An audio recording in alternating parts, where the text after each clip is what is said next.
morning, or depending when you're watching this, good afternoon, good evening, or good night. My name's Ross, and as always told, out of PTCGRadio, and we are just a couple of days away from the launch of Champion's Path. Now, this is that new Pokemon trading card game set, and it is not your usual trading card game set, it is the special set, which is coming around this year. That is to say, you're not able to just go and buy a booster box of it. You've got to go and buy special products like the awesome pin collections, and that is the only place to get boosters. Although do bear in mind, some places will be selling spare boosters, separate boosters, but if they're doing that, they are literally just opening products and selling the boosters from them, which is still cool. But you can't just go and buy a booster box. You got to go buy these fancy products instead. And it is a smaller set. And it's a bit of a weaker set overall in terms of playability. But I sat down to do a top 10. And I'll tell you what, ladies and gentlemen, I reckon we've got a decent little top 10 rolling on here. So let's start off with a quick honourable mention. It's not a new card, but there is an alternate art reprint of Eldegoss V, which is coming along in the set with different artwork. And remember, it's got the awesome ability that lets you put a supporter card from your discard pile into your hand. It's not a new card. I can't actually put it on the top 10 list. That would be weird, quite frankly. But it's worth noting that a really, really good consistency card that sees a huge amount of play is actually getting a reprint. I mean, they're reprinting a bunch of trainers. Very few of the trainers are new. Spoiler alert, only one of them makes it onto the top 10. We'll get there. But it is just worth pointing out that actually it's a pretty cool card, and it is one that is worth, if you don't already have it from Rebel Clash, it's a really cool card to keep an eye out for. So in at number 10, we've got Graplocked V. Now, I like the Pokemon, right? Graplocked is a cool Pokemon. Is it actually any good? Well, I kind of like it. Now, for free energy to 120, flip a coin if heads 100 more damage. That's alright. It's not phenomenal, it's fine. I mean, Glimwood Tangle means you're going to hit a heads kind of 3 out of 4 times, which is cool. And 220 is awesome. And free energy is not exactly unpayable. And it's a basic and it's not a GX, so Turbo Patch will work nicely. I don't think it's a phenomenal attack, but it's alright. But I do like Tie Up. Tie Up for 1 fighting energy does 20 damage, and if the defending Pokemon is a basic, it cannot attack during your opponent's next turn. Though we do need to compare and contrast with Obstagoon. Obstagoon, when it attacks, becomes immune to all basics. Graplocked, when it attacks, stops the specific basic that is defending from attacking. Which is to say, all your opponent needs to do is just switch. And if your opponent is able to switch or otherwise go to the bench, they'll be absolutely fine. So, I don't actually think it's going to be amazing in and of itself as a deck, but I will say that as a cool little card to buy yourself a little bit of time, this could be kind of fun.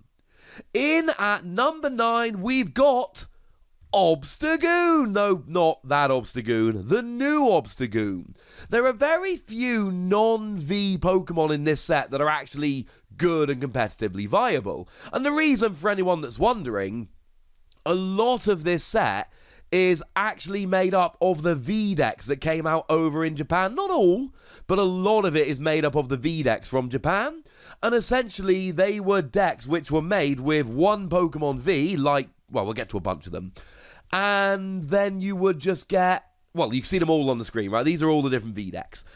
And then you would get a pre-made deck, but it was really for the Pokemon V, and the Pokemon outside of the V in the deck as a whole were a little bit weaker, by pretty much design. So that's why lots of the non-Vs in this set aren't particularly great, because they were made as borderline filler for these V-Decks. Well, Obstagoon should actually have been in a different set. It should actually have been in Darkness Ablaze, but it was held back for this set.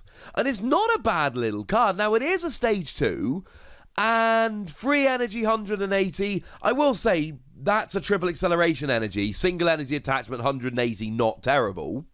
And then the ability says, once during your turn, you may have your opponent discard cards from their hand until they have 4 cards in their hand. So what I'm thinking with Galarian Obstagoon quite simply here is, if you're playing an Obstagoon deck anyway, play 3 of that one, 1 of this one, and have really nice hand disruption to basically guarantee that your opponent always starts their turn with a 4-card hand. And of course, it's worth pointing out that that means they'll often be discarding cards that they'd probably rather have for later in the game. Coming in at number 8, we have Incineroar. And if you follow this channel, you'll know I'm a bit of an Incineroar fanboy. This is another one of those ones that came from the V-Decks over in Japan. And honestly, I kind of like this in Fire decks, and I've been sneakily testing a lot of weird Fire decks lately. And what we've got is 3 energy, 90 damage, and you attach up to 2 fire energy from your discard pile to one of your bench Pokemon.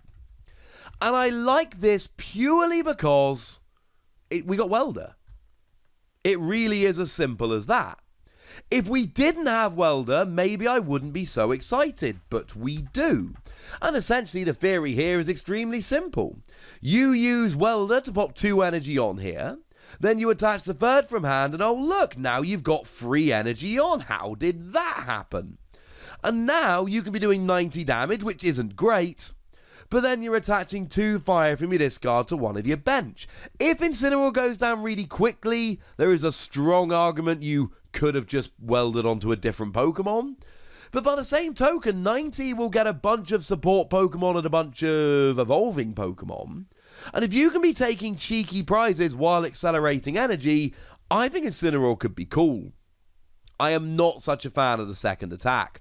4 energy, 220, and it does 30 to itself is not a bad attack, not by any stretch of the imagination.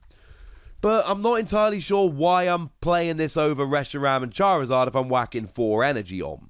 Because that does 230 and doesn't damage itself and has more HP to begin with. Though it is only a 2-prize Pokemon. I'm not sure I want to use a second attack, but I know that when I'm going to be testing Fire decks when this is legal, I am definitely going to be going for a bit of the old Incineroar. I am definitely going to be trying it out, seeing how it works as starting Pokemon, and maybe it works, maybe it doesn't, but I'm definitely going to give it a go. Now, in at number 7, we've got my personal favourite card from the set. It is Machamp. Now, Machamp should actually have been in Vivid Voltage. It is, if you go by the general Japanese sets and how they come out in US, Europe, etc., this should have been a card from Vivid Voltage, but it was actually pushed forward into this set. Like I said, there aren't many good non-Vs in the set. Most of them have been pilfered from other sets. And this Machamp I am absolutely in love with. For just 2 energy, it does 20 damage for each fighting Pokemon in your discard pile. And unlike things like that Zoroark we saw a little while ago, the one that came out in Team Up, there's no limit here. Zoroark was 3 energy on a stage 1, but it was limited to 200 damage. Machamp isn't. And I know it's a stage 2, but I also know that you can make a hyper-aggressive deck and accelerate a tiny bit of energy, and Machamp has absolutely got your back. We've got that supporter card Clay that discards the top 7 cards of your deck but gives you all of the item cards. That'll combo nicely. Excadrill is a single energy stage 1 fighting Pokemon that discards the top 4 cards of your deck. That'll combo very nicely. Quite frankly, Machamp could be a really good Pokemon. And I know it's a stage 2 and stage 2s are generally not great at the moment, but I don't think you make a Machamp deck. I think you make an aggressive, fast milling fighting deck, and then Machamp cleans up at the end of the game. I am a huge fan. It's my favourite card in the set, in terms of playability. My other favourite card in the set is Wailord V, which comes in at number 6, just because I love Wailord and I think this card is awesome. Now, obviously, the thing that jumps out about Wailord, first of all, is the frankly ridiculous 280 HP. On a Pokemon V, this is dumb. This is up there with Tag Team GXs like Arceus and Alga and Palkia. Bearing in mind, 280 HP on a tag team would put you on the higher end of tag team Pokemon. And this is coming in as a Pokemon V that only gives up 2 prizes. I adore this Wailord. Now, as for the attacks, I actually like it. Because for 1 water energy, you attach up to 3 water energy from your discard pile to this Pokemon. That gets you rolling quickly. And then for 4 energy, but bearing in mind the first attack, flip 3 coins, 120 for each heads. You've got that Glimwood Tangle we mentioned earlier, so more often than not, you should be hitting about 240 damage, though you can get up to 360 and KO literally anything. Then again, you can go down to 0 and KO literally nothing, so swings and roundabouts. It's almost like it's on a coin flip. And you've got Frostmoth to accelerate energy, and I just think that with this first attack, and with Frostmoth, there is a world in which you've got a giant 280 HP Wailord just smashing away turn after turn. Yes, it's flippy and all of that, but I adore this Wailord, and I feel good putting it in at number 6. And now I think we get to the good cards in the set. Now I think we get to the cards in the set that are actually genuinely, legitimately good and should start popping up kind of all over the place. Now, in at number 5, and you could switch 5 and 4 around if you like, and I wouldn't be too upset, we've got Alchemy V Max. Now, Alchemy V Max, it's got the attack for 1 colorless energy for each of your bench Pokemon. Search your deck for a psychic energy and attach. Fine, I guess.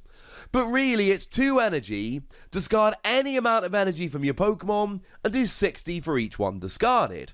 Now, there are some more obvious combos here, using Porygon Z to accelerate recycle energy, because when you discard it, it just goes straight back to your hand to be reattached next turn. Porygon Z can accelerate as much special energy as you like. That would be cool. That would be something fun we could do. Malamar would have been perfect, but do remember Malamar has since rotated out. There are ways we can get the energy on. I'm not particularly a fan of Alchemy V, if I'm honest with you. I mean, it's got for 1 Psychic 2 colorless energy, 100 damage, and if the defending Pokemon is a basic, can't attack next turn. It's actually the exact same attack as Graplocked, but for 2 more energy, and it does 100 damage. So that's kind of interesting. But again, I think, like with Graplocked, a lot of the time your opponent will be able to play around it. Worth bearing in mind, not particularly amazing.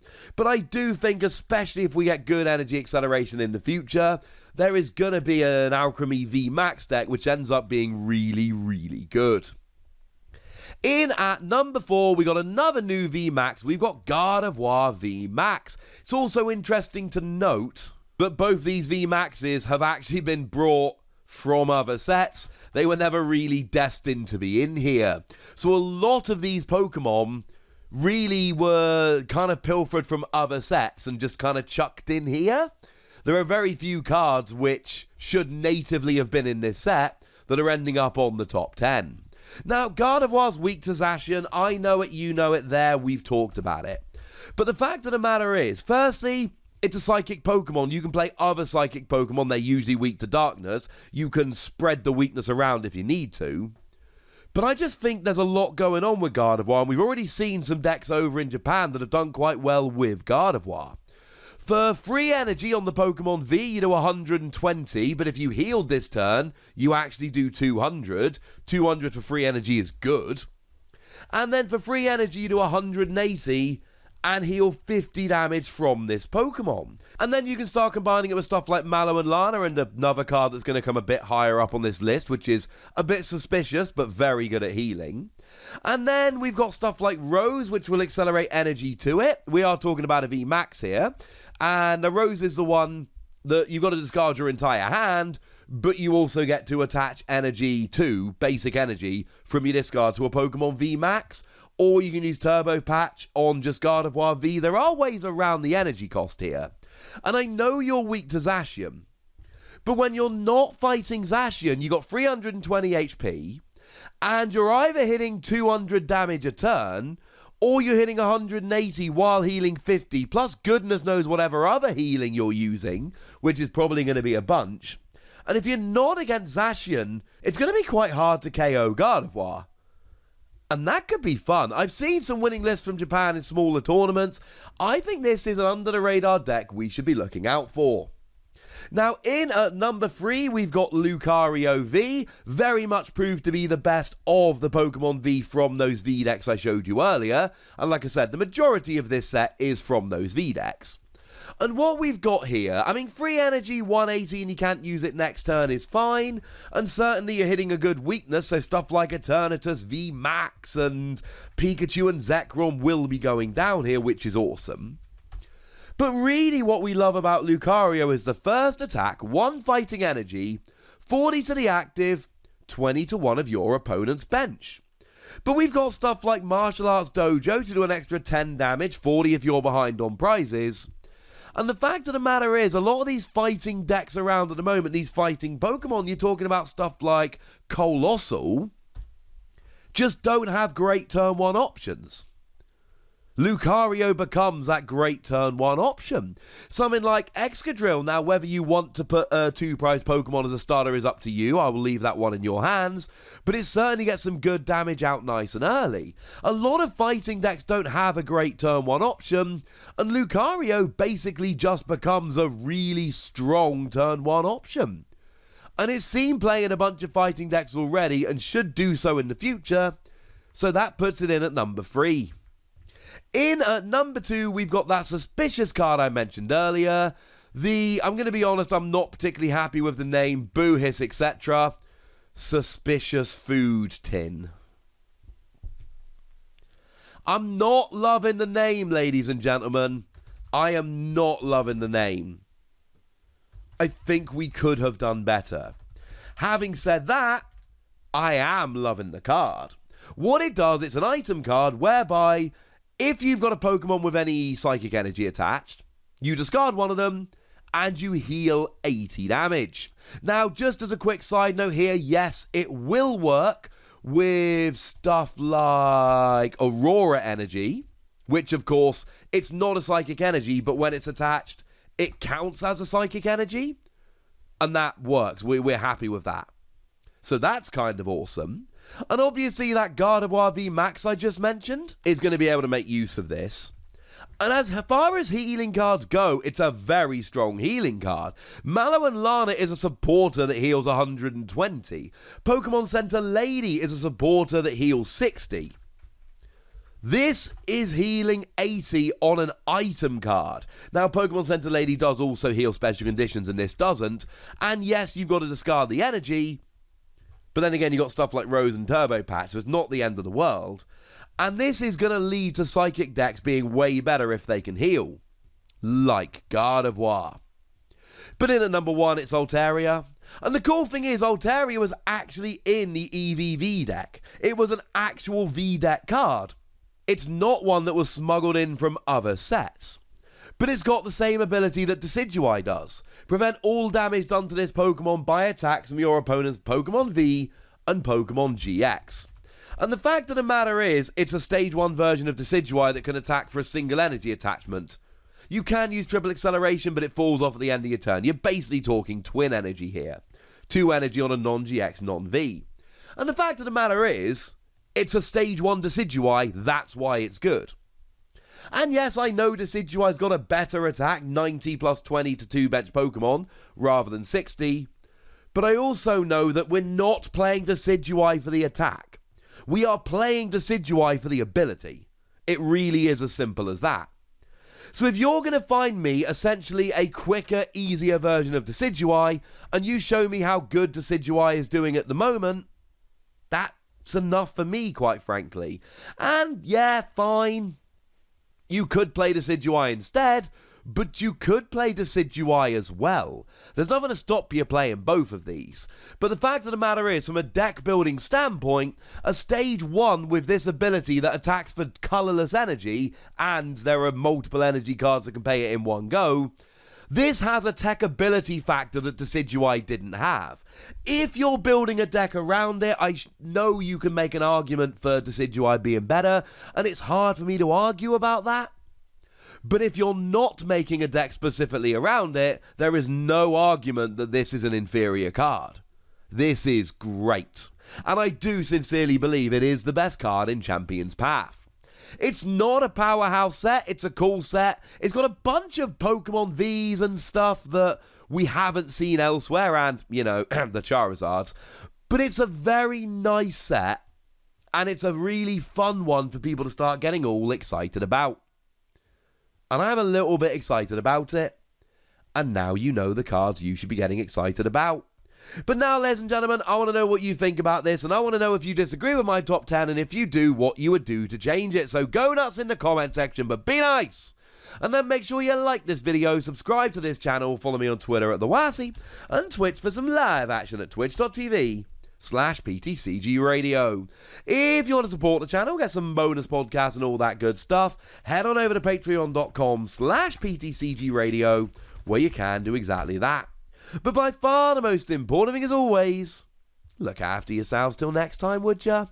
Thank you very much for watching. My name's Ross, and you've been watching PTCG Radio.